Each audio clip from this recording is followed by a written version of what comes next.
నమస్కారం. ఫోకస్ అనంత న్యూస్ కి స్వాగతం. హెడ్లైన్ చూద్దాం.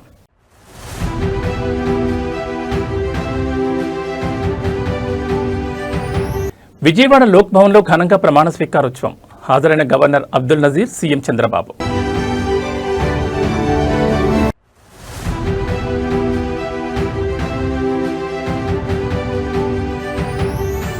బళ్ళారిలో నిరంతరం అన్నా ఎన్టీఆర్ క్యాంటీన్. సరిహద్దు దాటినా తగ్గని ఎన్టీఆర్ అభిమానం.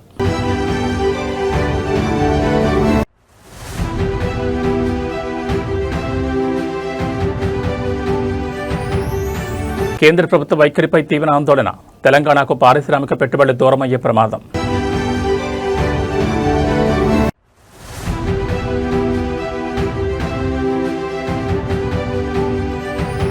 మూసీ పునరుజ్జీవనంపై సీఎం రేవంత్ రెడ్డి సమీక్ష. అంతర్జాతీయ ప్రమాణాలతో రివర్ ఫ్రంట్ అభివృద్ధి. ఇక డీటెయిల్స్ చూస్తే ఆంధ్రప్రదేశ్ నూతన లోకాయుక్తగా హైకోర్టు విశ్రాంత న్యాయమూర్తి జస్టిస్ తల్లాప్రగడ మల్లికార్జునరావు ప్రమాణ స్వీకారం చేశారు. విజయవాడలోని లోక్ భవన్లో జరిగిన ఈ కార్యక్రమానికి రాష్ట్ర గవర్నర్ జస్టిస్ అబ్దుల్ నజీర్, ముఖ్యమంత్రి నారా చంద్రబాబు నాయుడు హాజరయ్యారు. లోక్ భవన్ వేదికగా జరిగిన ఈ కార్యక్రమంలో జస్టిస్ మల్లికార్జునరావు చేత గవర్నర్ అబ్దుల్ నజీర్ లోకాయుక్తగా ప్రమాణ స్వీకారం చేయించారు.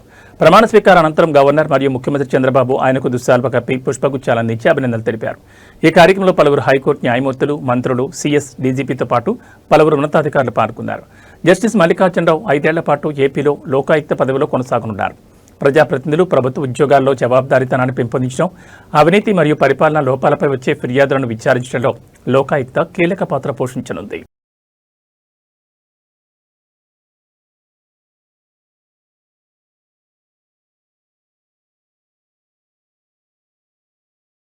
భాషకు, సరిహద్దులకు అతీతంగా తెలుగువారి ఆత్మగౌరవాన్ని చాటిచెప్పిన మహానాయకుడు స్వర్గీయ నందమూరి తారక రామారావు.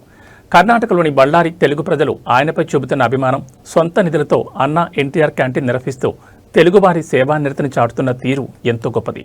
బళ్ళారి ప్రాంతంలో ప్రభుత్వాల సాయం కోసం ఎదురుచూడకుండా తమ సొంత నిధులతో పేదల ఆకలి తీర్చేందుకు అన్నా ఎన్టీఆర్ క్యాంటీన్ నిరంతరం నిర్వహిస్తున్నారు. అంతేకాకుండా తమ నగరంలో ఎన్టీఆర్ సర్కిల్ ఏర్పాటు సాధించే వరకు పోరాడి దానికి సంబంధించిన అధికారిక జీవోను సైతం తీసుకురావడంలో బళ్ళారి తెలుగువారు విజయం సాధించారు. తమ ప్రీతమ నేత పేరును చిరస్థాయిగా నిలిపేందుకు వారు చూపిస్తున్న చొరవ అభినందనీయం. గతంలో నారా చంద్రబాబు నాయుడు అక్రమ అరెస్ట్ సమయంలో బళ్ళారి తెలుగు ప్రజలు రోడ్లపైకొచ్చి ఉద్యమించిన తీరు ప్రతి ఒక్కరికి స్ఫూర్తిదాయకంగా నిలిచింది. సరిహద్దు దాటి ఉన్న తెలుగు నేల రాజకీయ పరిణామాలు మరియు తెలుగువారి సంక్షేమం పట్ల తమకున్న అనుబంధాన్ని, ఐక్యతను చాటి చెప్తూ బళ్ళారి ప్రజలు నిలిచారు. 2023 సెప్టెంబర్ 9న మీ అందరు చూశారు. ఏం తప్పు చేయని మన నాయకుడిని ఎలా జైలుకు పంపించారో. బ్రహ్మణి కూడా ఒక మాట అనింది, గౌరవంగా బతికిన కుటుంబం మనం. ఈ రోజు రాజకీయాల వల్ల పెద్దయినా జైలుకి వెళ్లే పరిస్థితి వచ్చింది. రాజకీయాలు మనకు అవసరమా అని ఒక మాట అడిగింది. కానీ ఆనాడు కుటుంబానికి అండగా నిలబడింది మీరు. ఇదే గడ్డ నుంచి ధర్నా చేస్తాం జరిగింది. మీ అందరికి ఒక చిన్న కార్యక్రమం అనిపించచ్చు. ఆనాడు బయటికి రావాలంటే భయపడే రోజులు. అలాంటిది మీరు బయటకు వచ్చి మొత్తం భారతదేశానికే కాదు ప్రపంచంలో ఉన్న తెలుగు వాళ్ళందరికీ మీరు స్ఫూర్తి ఇచ్చారు.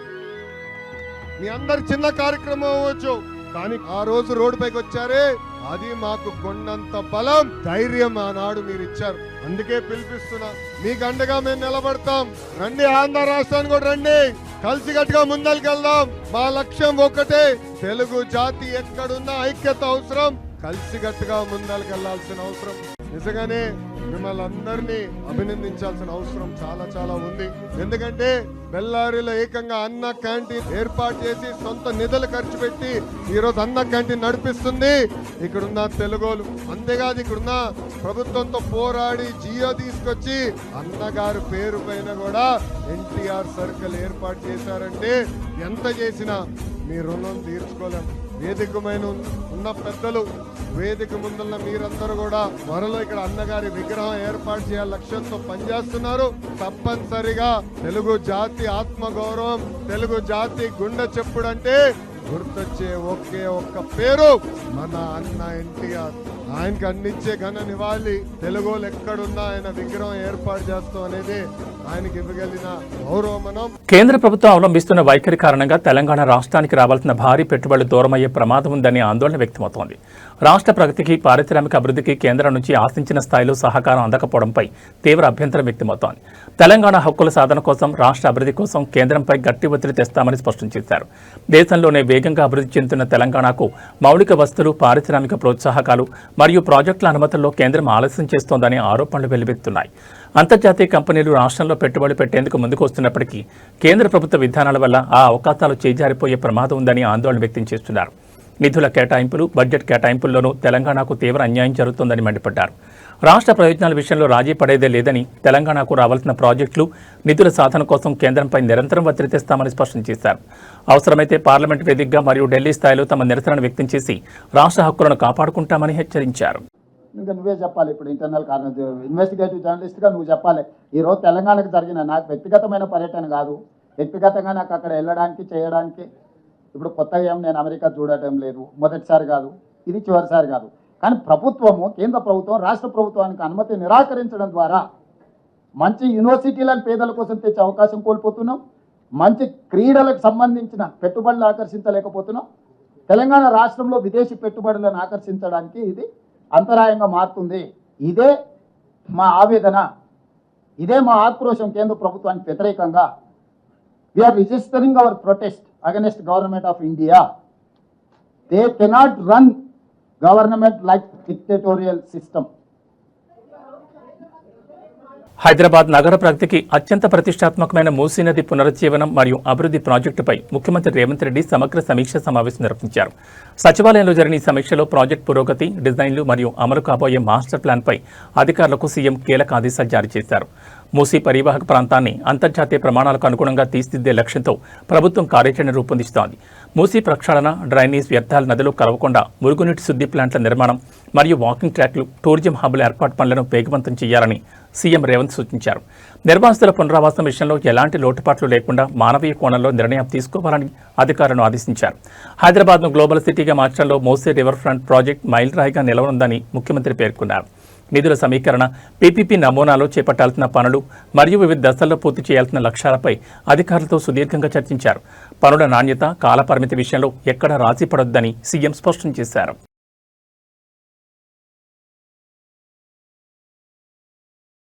తాడేపల్లిలోని వైఎస్ఆర్ కాంగ్రెస్ పార్టీ కేంద్ర కార్యాలయంలో పార్టీ ముఖ్య నేతలతో మాజీ ముఖ్యమంత్రి వైఎస్ జగన్మోహన్ రెడ్డి కీలక సమావేశం నిర్వహించారు. రాబోయే స్థానిక సంస్థల ఎన్నికలకు పార్టీ శ్రేణులు పూర్తి స్థాయిలో సిద్ధం కావాలని ఆయన పిలుపునిచ్చారు. స్వేచ్ఛగా, నిష్పక్షపాతంగా ఎన్నికలు జరిగితే కూటమి ప్రభుత్వానికి ఓటమి తథ్యమని వైఎస్ జగన్ స్పష్టం చేశారు. కూటమి 2 ఏళ్ల పాలనలో అన్ని వైఫల్యాలే కనిపిస్తున్నాయని, ప్రజలు ఇప్పుడు గత వైఎస్ఆర్సీపీ 5 ఏళ్ల సంక్షేమ పాలనతో పోల్చి చూస్తున్నారని వైఎస్ జగన్ పేర్కొన్నారు. స్థానిక సంస్థలకు ప్రత్యక్ష ఎన్నికలు జరిగే అవకాశం ఉన్నందున ప్రతి నియోజకవర్గంలో బలమైన అభ్యర్థులను రంగంలో దింపాలని ఆదేశించారు. ఎక్కడా ఏకగ్రీవ ఎన్నికలకు తావివ్వకుండా ప్రతి స్థానంలోనూ వైఎస్ఆర్సీపీ అభ్యర్థులు గట్టిగా పోటీ చేయాలని స్పష్టం చేశారు. ఎన్నికలు ఎదుర్కొనేందుకు ప్రతి నియోజకవర్గంలో legal cell, media cell, social media విభాగాలను పటిష్టం చేయాలని దిశానిర్దేశం చేశారు.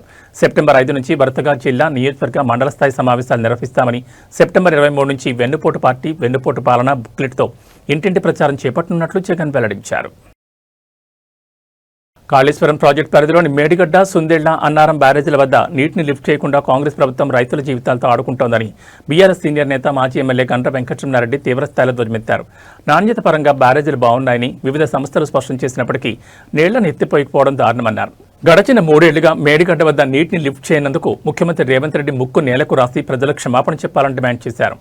రేవంత్ సీఎం కావడమే రాష్ట్ర రైతులకు పెద్ద శాపంగా మారిందని ఆరోపించారు. సైన్యంలో పనిచేసిన అనుభవం ఉన్న నీటిపారుదల శాఖ మంత్రి ఉత్తమ్ కుమార్ రెడ్డికి కనీస మానవత్వం, ఇంగిత జ్ఞానం లేదా అని ప్రశ్నించారు. సాగునీరు అందక రైతులు తీవ్ర అల్లాడుతుంటే ప్రభుత్వం ఏమాత్రం పట్టించుకోవడం లేదని మండిపడ్డారు. రైతుల కష్టాలు తీర్చడం పక్కనబెట్టి కమిషన్లు, దందాలు, వాటాల కోసం కాంగ్రెస్ నాయకులు తమలో తాము కొట్టుకుంటున్నారని విమర్శించారు. కాంగ్రెస్ ప్రభుత్వానికి ఓట్లెత్తిన పాపానికి తెలంగాణ ప్రజలు, రైతాంగం తీవ్ర శిక్ష అనుభవిస్తున్నారని ఆవేదన వ్యక్తం చేశారు. తక్షణమే నీటిని లిఫ్ట్ చేసి సాగునీటిని విడుదల చేయాలని డిమాండ్ చేశారు. ఈరోజు రాష్ట్రంలో ఉండేటువంటి వర్షాల పరిస్థితి చాలా తీవ్రమైనటువంటి గందరగోళం. వాతావరణ శాఖ ఏమో మంచి వర్షాలు పడతాయి, అలర్ట్ జారీ చేస్తున్నారు. కానీ నేను ఒక గ్రామీణ ప్రాంతం నుంచి ప్రాతినిధ్యం వహిస్తూ ఉన్నా. అది కూడా ఎక్కువ వర్షపాతం నమోదవుతుంది అనుకునే భూపాలపల్లి, ములుగు పరిసర ప్రాంతాల్లో కూడా ఆశించిన స్థాయిలో వర్షాలు లేవు. దురదృష్టం కొద్దీ రాష్ట్రంలో ప్రజలు అనుకున్నారు ఒక మార్పు అనుకుంటే రేవంత్ రెడ్డి గారిని ముఖ్యమంత్రిగా చేయడం ఈ ప్రజలు చేసుకున్నటువంటి పాపంగా కనబడతా ఉన్నది. రేవంత్ రెడ్డిని ముఖ్యమంత్రి చేయడం రైతులు చేసుకున్నటువంటి ఒక పెద్ద పాపం అయిపోయింది. ఈ రోజు ఇంత వాతావరణ పరిస్థితులు, ఎలినో పరిస్థితులు ఉన్నాయని చెప్పినా కాళేశ్వరం ప్రాజెక్టును ఆయన ముఖ్యమంత్రి అయిన సందర్భం నుంచి ఆయన కాకముందుతోనే రాజకీయాల్లో వాడుకున్నాడు. 1,00,000 కోట్ల అవినీతి జరిగింది, ఈ ప్రాజెక్టు నిరుపయోగమైందని చెప్పి మాటలు మాట్లాడితే అదే సందర్భంలో 2 బ్లాక్స్ క్రాక్ చేయడం, ఇక దాన్ని మొత్తం కూడా కాళేశ్వరం కూలేశ్వరం అని చెప్పింది. మరి ఇప్పటికీ కేంద్ర ప్రభుత్వ సంస్థలు ఇద్దరు కూడా కలిసి నాటకం ఆడినారు. ఇటు కేసీఆర్ గారిని ఇమేజ్ని డ్యామేజ్ చేయాలని, మరి తెలంగాణ రైతుల నోట్లో మట్టి కొట్టి తెలంగాణ రైతులను నిరాశపరిచి 3 సంవత్సరాలు దాన్ని రాజకీయం కొరకు వాడుకున్నారు. నిన్ననే మరి మొన్న 3-4 రోజుల క్రితమే రిపోర్ట్ కూడా ఇవ్వడం జరిగింది. సెంట్రల్ మరి సంబంధించినటువంటి పూణేలో ఉండేటువంటి సంస్థ మొత్తం కూడా దాని యొక్క కాంక్రీట్ యొక్క నమూనాలు సేకరించి అన్నారం, సుందిల్లా, మేడిగడ్డ, అన్నారం సుందిల్లా ఇంటాక్ట్ ఉన్నాయి, దాంట్లో ఏం ప్రాబ్లం లేదు. మరి మేడిగడ్డలో 2 బ్లాక్స్ క్రాక్స్ ఇచ్చినాయని చెప్పి రిపోర్ట్ ఇచ్చింది. మరి ఇచ్చిన తర్వాత కూడా ఈ రాష్ట్రంలో మంత్రివర్గంలో చాలా సీనియర్ మంత్రులు ఉన్నారు. రేవంత్ రెడ్డి కంటే చాలా సీనియర్స్ ఉన్నారు. చెప్పాలంటే రేవంత్ రెడ్డి సబ్ జూనియర్, జూనియర్లో జూనియర్. యాక్సిడెంటల్గా ఆయనకు అదృష్టం కలిసి ముఖ్యమంత్రి అయ్యాడు. ఈరోజు ఇరిగేషన్ శాఖ మంత్రి ఉన్నటువంటి ఉత్తమ్ కుమార్ రెడ్డి నేను అడుగుతా ఉన్నా, మీరు భారతదేశంలో ఎయిర్ ఫోర్స్లో దేశాన్ని రక్షించడానికి ఉద్యోగం చేసిళ్ళు, పైలట్గా సేవలు అందించిళ్ళు, కెప్టెన్గా మీరు పనిచేసిళ్ళు. మీకైనా దేశభక్తి, సమాజం పట్ల, రైతుల పట్ల ప్రేమ ఉండాలి కదా. మీ ముఖ్యమంత్రి మాట్లాడమన్న దాంట్లో మాట్లాడి డూడు బస్మన్లో కాదు. నిజంగా మీరు రైతాంగ కుటుంబం నుంచి వచ్చిన వాళ్ళే. అదే రైతాంగ కుటుంబం నుంచి వచ్చిన వాళ్ళు చాలామంది శాసనసభ్యులు ఉన్నారు, మంత్రులు ఉన్నారు, పార్లమెంట్ సభ్యులు ఉన్నారు. ఎందుకు మీరు ఈరోజు మాట్లాడడం లేదు? ఇంత రైతులు నిరాశపడుతుంటే, వర్షాలు లేక బాధపడుతుంటే, వేసిన నాట్లు ఎండిపోతాయని బాధపడతా ఉంటే, భవిష్యత్తు ఏందని బాధపడతా ఉంటే, నిరుపయోగంగా కాళేశ్వరంలో ఉండేటువంటి నీళ్ళన్నీ కూడా కిందికి పోతా ఉంటే ఎందుకు మీరు మౌనంగా ఉంటా ఉన్నారు? మీరు ఎందుకు మాట్లాడడం లేదు? మీరు తెలంగాణ రైతుల పట్ల మీరు ఎందుకు అంకిత భావం లేదని చెప్పి నేను ఈరోజు మంత్రులను ప్రశ్నిస్తా ఉన్నా. ఈరోజు ఉదయం 9:30కు 1,01,530 క్యూసెక్ల నీళ్లు డౌన్ స్ట్రీమ్లోకి పోతా ఉన్నాయి. ఎన్ని రోజులు చెప్తారు ఈ కాళేశ్వరాన్ని పెట్టుకొని రాజకీయం చేస్తారు? నిజంగా రేవంత్ రెడ్డి ప్రభుత్వం చేసినటువంటి తప్పిదాలకు 3 సంవత్సరాల నుంచి రైతులకు గోస పెడుతున్న దానికి ఈ రోజు బేషరతుగా క్షమాపణ చెప్పినా, ముక్కు నేలకు రాసినా ఈ క్షమాపణ తీరదు. ఎందుకంటే అంత పెద్ద మొత్తంలో రైతులకు అన్యాయం చేస్తున్నది ఈనాటి ప్రభుత్వం. మీకు ఓట్లేసిన పాపానికి రైతులు ఇంత బాధపడాలా, ఇంత కష్టపడాలా? ఇప్పటికైనా మీనమేషాలు లెక్కించకుండా తక్షణమే కాళేశ్వరం ప్రాజెక్టుకు సంబంధించినటువంటి పంప్స్ ఆన్ చేయండి.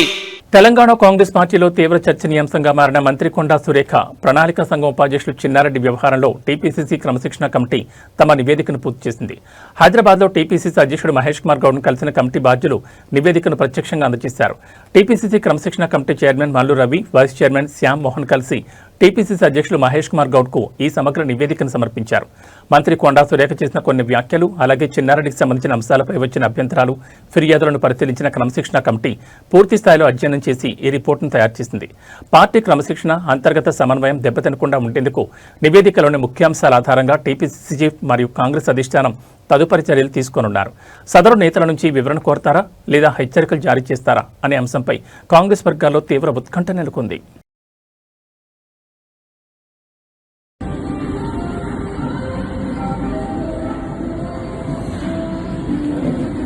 తూర్పుగోదావరి జిల్లా రాజమండ్రి నగరంలో తీవ్ర కలకలం రేగింది. వన్ టౌన్ పోలీస్ స్టేషన్ పరిధిలోని ఒక ఆలయం సమీపంలో 3 మహిళల మద్యం మత్తులు హల్చల్ చేశారు.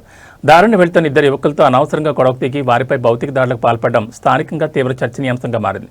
మద్యం మత్తులో ఉన్న మహిళలు విచక్షణారహితంగా ప్రవర్తిస్తూ యువకులపై దాడికి తెగబడ్డారు. ఈ ఘటనపై బాధితులైన యువకులు వెంటనే వన్ టౌన్ పోలీసులకు ఫిర్యాదు చేశారు. రంగంలో దిగిన పోలీసులు ఘటనా స్థలాన్ని చేరుకుని సదరు 3 మహిళలను అదుపులోకి తీసుకున్నారు. యువకుల ఫిర్యాదు మేరకు కేసు నమోదు చేసి విచారణ అనంతరం 3 మహిళలను న్యాయస్థానంలో హాజరుపరిచారు. కేసును విచారించిన న్యాయస్థానం మధ్యమతలో బహిరంగ గొడవకు దిగి దాడులకు పాల్పడిన 3 మహిళలకు 14 రోజుల పాటు రిమాండ్ విధించింది. కోర్టు ఆదేశాల మేరకు పోలీసులు వారిని జైలుకు తరలించారు. బహిరంగ ప్రదేశాల్లో మద్యం తాగి శాంతి భద్రతలకు విఘాతం కలిగిస్తే ఎంతటి వారినైనా ఉపేక్షించేది లేదని పోలీసులు స్పష్టం చేశారు. నా ఫోన్ వచ్చాను చెప్పండి, ఫోన్ ఇవ్వమని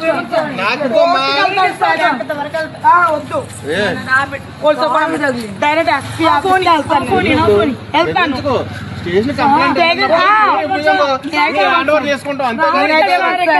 ఇప్పుడు వీళ్ళకి సంబంధించిన విషయం, ఎవరికి సంబంధించిన విషయం? వీళ్ళకి సంబంధించిన విషయం. వీళ్ళ దగ్గరకు వచ్చిన వాళ్ళకి ఎవరు మీరు వచ్చారు వాళ్ళ దగ్గరికి? మేము రాలేదు సార్, రోడ్ సైడ్ వస్తున్నాం. మేము బండి తీసుకుని మేము బండి తీసుకొని వస్తున్నాం. మా దగ్గర దౌర్జన్యాలు మొత్తం హ్యాండ్ అంతా సార్ ఇక్కడ మొత్తం సీసీ ఫోటోస్ నా మొహం ఎలా ఉంది, ఎలా ఉంది చూడండి. పేరు రాసుకొని మార్నింగ్ రమ్మని చెప్పి ఇప్పుడు ముగ్గురు ఇప్పుడే రప్పించాలి. ఎంత వరకు సార్? సరే వెళ్ళమ్మా, అన్ని వెళ్ళి ఉంటాయి.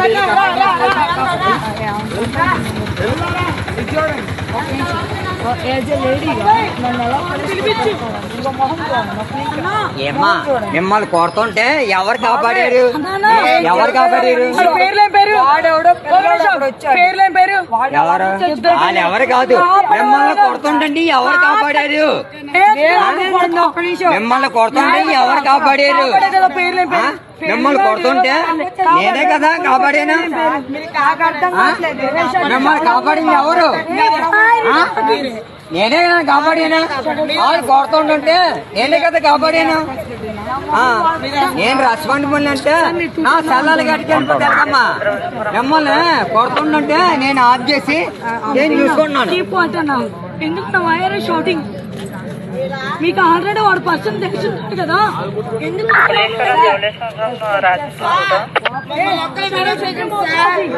మమ్మల్ని ఒక్కలే వీడియోకి సార్ మీరు డ్యూటీ పర్పస్ మీద వచ్చారు, వాళ్ళు కూడా తీయాలి సార్, వాళ్ళు కూడా తీయాలి.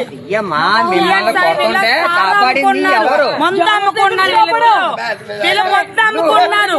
ఒక కంచా బ్యాచ్ రోడ్ మీద సైడ్ దింపొచ్చా? కొడుతుంటే ఎవరిచ్చి నాకేం తెలుసు. వాళ్ళు కొడుతుంటే మిమ్మల్ని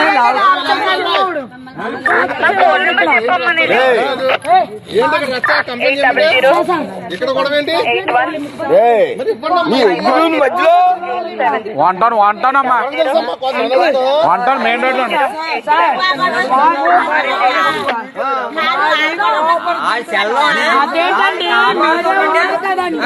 మిమ్మల్ని కాపాడుతుంటే నా సెల్ ఆగిస్తున్నా నువ్వు. ఇది కాదు నిన్ను కాపాడుతుంటే నా సెల్ మీకు ఇస్తూ ఉన్నారు. దేనికి? వాళ్ళు కొడుతుంటే ఎలా అవుతున్నా లేదా?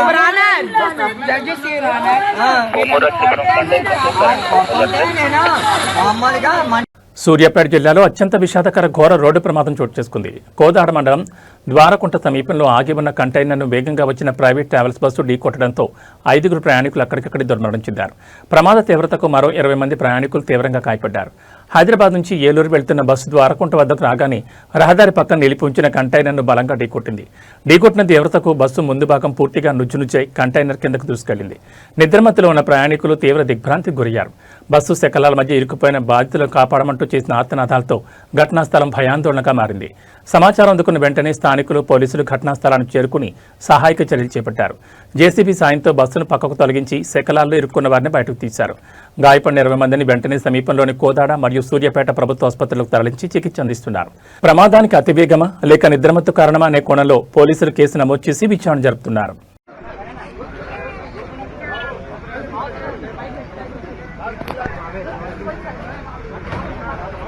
అన్నారు జరగను కొంచెం జరుగు.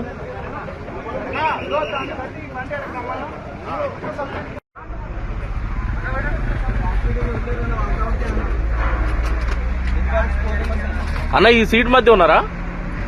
ఈ సీట్ల మధ్య ఉన్నారా? ఓకే. దేశంలో H1N1 ఫ్లూ కేసులు నమోదవుతున్న నేపథ్యంలో Indian council of medical research director general doctor Rajiv Bahl కీలక ప్రకటన చేశారు. H1N1 అనేది ఒక సాధారణ సీజనల్ ఫ్లూ అని, దీని పట్ల ప్రజలు అనవసరంగా భయాందోళన చెందాల్సిన అవసరం లేదని స్పష్టం చేశారు. H1N1 బారిన పడిన బాధితులు తగిన విశ్రాంతి మరియు చికిత్సతో కొద్ది రోజుల్లోనే పూర్తిగా కోలుకుంటారని ICMR-DG తెలిపారు. ప్రతి ఒక్కరూ వ్యక్తిగత పరిశుభ్రతను పాటించాలని, చేతులను తరచూ శుభ్రం చేసుకోవాలని సూచించారు. జ్వరం, దగ్గు, జలుబు వంటి లక్షణాలు ఉన్నవారు ఇతరులకు వ్యాపించకుండా కొద్ది రోజుల పాటు దూరంగా ఉండాలని కోరారు. దేశంలో ఫ్లూ పరిస్థితిని ICMR మరియు కేంద్ర ఆరోగ్య మంత్రిత్వ శాఖ నిరంతరం పర్యవేక్షిస్తున్నాయని తెలిపారు. తుమ్మినప్పుడు, దగ్గినప్పుడు రుమాలు అడ్డుపెట్టుకోవడం ద్వారా ఈ వైరస్ వ్యాప్తిని సులభంగా అరికట్టవచ్చని, చిన్నపిల్లలు మరియు వృద్ధులు తగిన జాగ్రత్తలు తీసుకోవాలని సూచించారు. इस वक्त जो फ्लू के केसेस हो रहे हैं उनमें से अधिकतम केसेस जो हैं वो बहुत माइल्ड हैं और सेल्फ लिमिटिंग है और कुछ दिनों में स्वयं ही ठीक हो जाएंगे। सिर्फ सीवियर केसेस जो अगर कोई होता है तो उसमें कुछ इलाज की ज़रूरत पड़ेगी, जो कि अस्पतालों में जाना पॉसिबल हो सकता है कहीं हो तो। लेकिन आप सब क्या कर सकते हैं?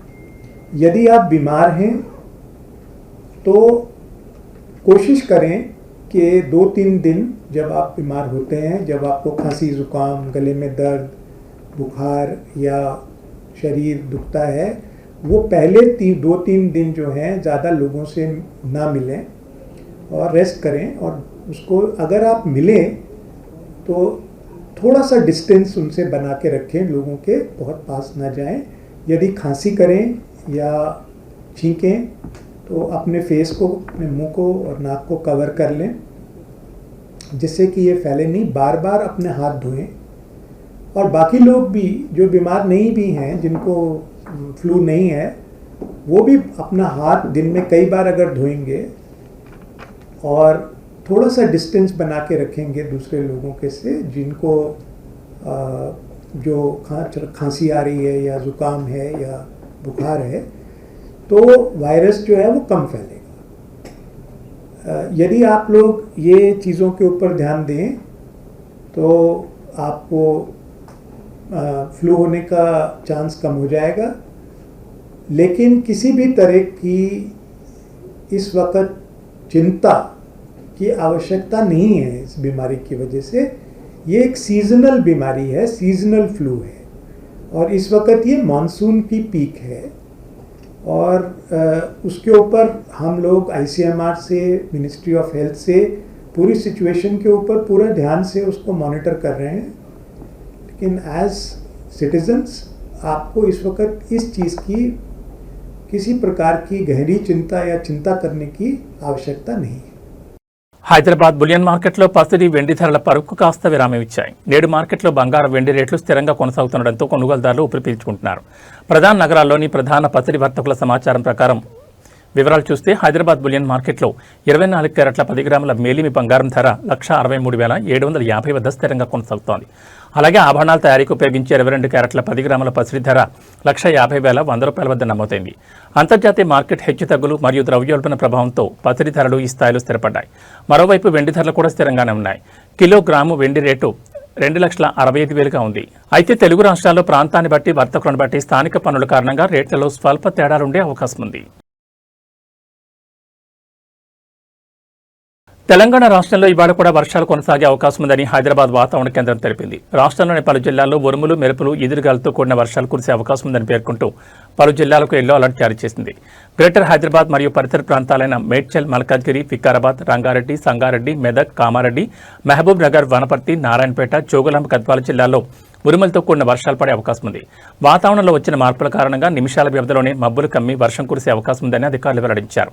మరోవైపు కొమరంభీం, ఆసిఫాబాద్, మంచిర్యాల, నిర్మల్, నిజామాబాద్, జగిత్యాల, రాజన్న సిరిసిల్ల, కరీంనగర్, పెద్దపల్లి, జయశంకర్, భూపాల్పల్లి, ములుగు, భద్రాద్రి కొత్తగూడెం, ఖమ్మం జిల్లాలకు వాతావరణ శాఖ ఎల్లో అలర్ట్ జారీ చేసింది. లోతట్టు ప్రాంతాల ప్రజలు మరియు వాహనదారులు ప్రయాణాలు చేసే సమయంలో తగిన జాగ్రత్తలు వహించాలని, అత్యవసరమైతే తప్ప బయటకు రాకూడదని అధికారులు సూచిస్తున్నారు. ఇవి బులెటిన్ విశేషాలు. నమస్కారం.